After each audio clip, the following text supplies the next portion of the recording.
Hi guys. तो कैसे हैं? आज हम ना ये वाला क्वेश्चन करेंगे, ठीक है? तो इस क्वेश्चन को करने के लिए हमें मतलब एक छोटी सी इंट्यूशन लेकर आनी है जो कि काफ़ी ज़्यादा इजी है।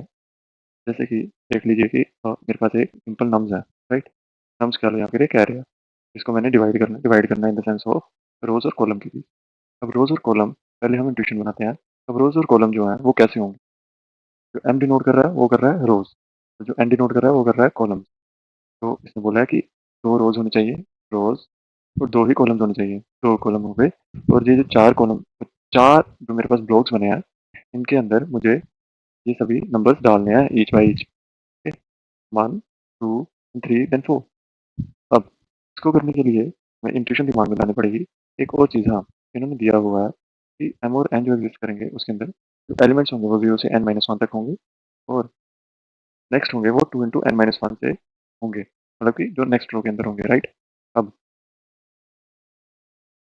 हम अगर देखें, चलो अब हम ना क्वेश्चन बनाते हैं, ठीक है? क्वेश्चन बनाने के लिए हमें यहाँ पर थोड़ी सी ड्राइंग करनी होगी। तो क्या है, उसने दिया हुआ है 1,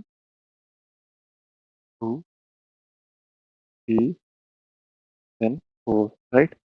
और मेरे पास जो है एम है, इक्वल्स टू 2 है, जो एन है वो भी 2 है, राइट? अब जो एम है इसका मतलब 2 है, तो मेरे पास कुछ ऐसे कोई लिस्ट होगी जिसके अंदर कितनी रोज होंगी मेरी?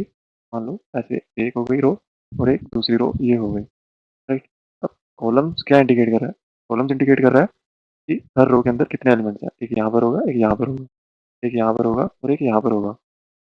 यहाँ से हमारे पास एक इंट्यूशन आ रही है कि टोटल नंबर ऑफ एलिमेंट जो इसके अंदर होंगे वो should be equal to the length of the array, right? तो एक हमारे पास चेक तो बन गया। एक चेक बनने के लिए मैं एक चीज़ लिख सकता हूँ यहाँ पर, इफ, राइट?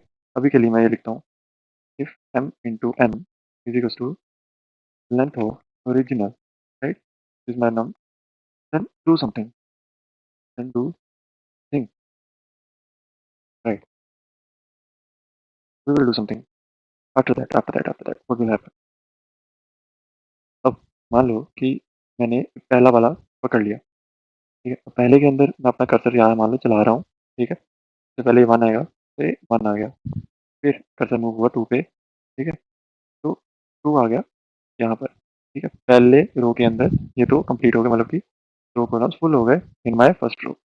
अब फिर से सेकंड रो की टर्न आ गई, सेकंड रो की टर्न आ गई, वहाँ पर अब ये 3 जाएगा, ठीक है? अब नेक्स्ट 4 जाएगा, 4 जाएगा, राइट? अब क्या इसके आगे अगर मान लो कि 5 भी होता, तो क्या वो इसके अंदर जा पाता? नहीं जाता। क्यों? क्योंकि एक हम यहाँ पर एक चेक लगाएँगे कि ये जो इसके अंदर हमने इस रो के अंदर हमने जितने एलिमेंट्स डालने हैं वो should be equals to this number, right? तो ईज़ी दिख रहा है, इंट्यूशन भी ईज़ी है। अब हम इसकी कोडिंग पार्ट पे आते हैं। कोडिंग से ज़्यादा अच्छा समझ आ जाएगा। तो अभी हम पहले इसकी कोडिंग करते हैं। पर उससे भी पहले एक एज केस है। मान लो कि यहाँ पर 5 भी दिया हुआ है, राइट? यहाँ पर मान लो कि ऐसे है मेरे पास, ऐसे है मेरे पास 5 भी दिया हुआ है, 1, तो there are only 3 elements, not 5, there are only 3 elements, right?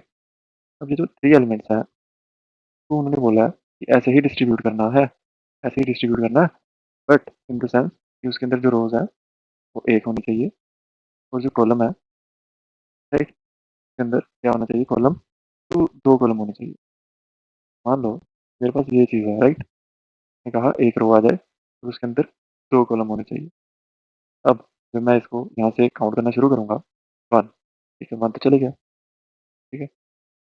2, 2, 2 भी यहाँ पे चले गया। अब जब उसके कर्सर की यहाँ पर टर्न आई, राइट? जब कर्सर की यहाँ पर टर्न आई, तो उसने देखा n2 तो ऑलरेडी हो गया हुआ है, तो फिर मुझे एक नई रो बनानी पड़ेगी।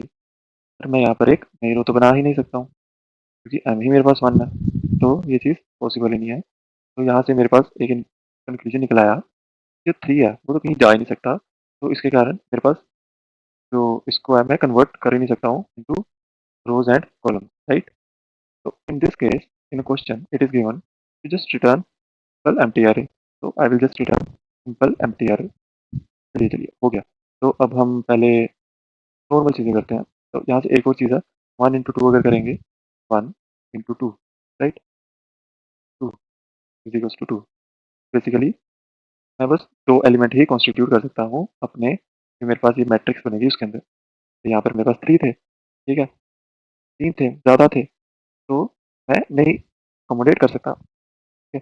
मान लो कि यहाँ पर अगर 1 होता, ठीक है? ओनली 1 एलिमेंट, और वो कह रहा है कि 2 तो होने ही चाहिए, 1 है, तब भी मुझे सिंपल एम्प्टी अरे ही देनी पड़ेगी, क्योंकि वो तो 2 एलिमेंट्स माँग रहा है, पर मेरे पास एलिमेंट ही 1 है बस, राइट? चलो अब हम करते हैं कोड। तो यहाँ से मुझे एक ट्यूशन समझ आई थी, 2 इंटू 2 4, मतलब टोटल एलिमेंट्स उतने हैं। मान लो कि अगर कम है या ज़्यादा है, ठीक है? कम ज़्यादा एलिमेंट्स हैं, तो मुझे जस्ट रिटर्न क्या करना है, सिंपल एरे रिटर्न कर देनी है, राइट? अब मैं क्या करूँगा, सबसे पहले एक सब एरे बनाऊँगा, राइट? एक मेरे पास कुछ आंसर होगा, आंसर सिंपल लिस्ट है, राइट? अब इसी आंसर के अंदर मैं अपनी सब लिस्ट डालता रहूँगा। अब सब लिस्ट के मुझे मतलब है कि सब लिस्ट इंडिकेट करेंगी the number of rows, right? मैं क्या करूँगा, सबसे पहले एक रो बनाऊँगा हर एक इटरेशन के लिए, वो ऐसे हो जाएगा m, right? Because m signifies the rows. Now after that, what will happen?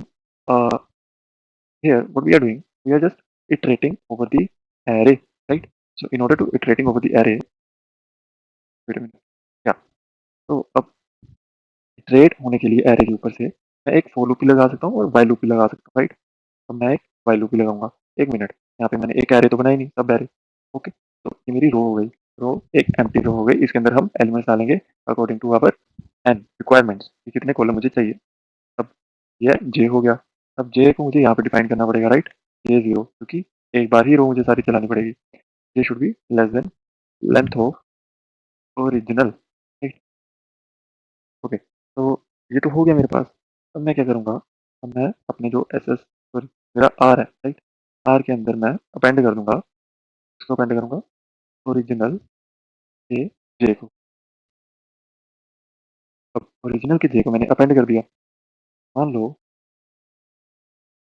कि वो यहाँ तक आ गया, पर मुझे तो ये दो ही चाहिए थे, बस, है ना?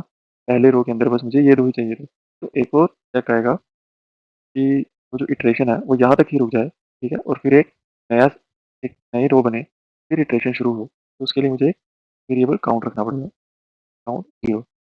और ये जो काउंट है वो शुड बी लेस देन से होना चाहिए, एन से होना चाहिए, ठीक है? ये तो मैं कर दिया, और काउंट को भी प्लस इक्वल टू 1 किया, और ये भी प्लस इक्वल टू 1 किया, राइट?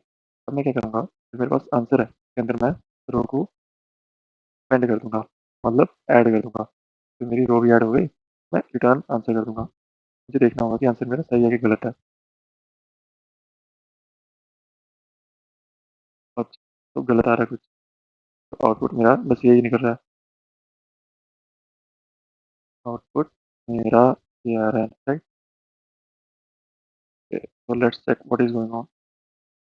तो यहाँ पर मुझे लग रहा है एक गलती हो गई है। मान लो कि अगर ये था, तभी हमें रिटर्न क्या करना था, इसको यहाँ से हमने कॉन्स्टिट्यूट किया था, राइट? होपफुली इसको let's let's test for all the cases. तो exactly it checks all the test cases, और यही आंसर है। इजी है, इंट्यूशन भी लग गई। क्या क्या इंट्यूशन हमने उसके जो हमें, देखना होता है कि कब हमें simple side cases edge cases भी हमने देख लिए कि कहाँ पर है, राइट? तो ये था सॉल्यूशन। आई होप अच्छा लगा होगा।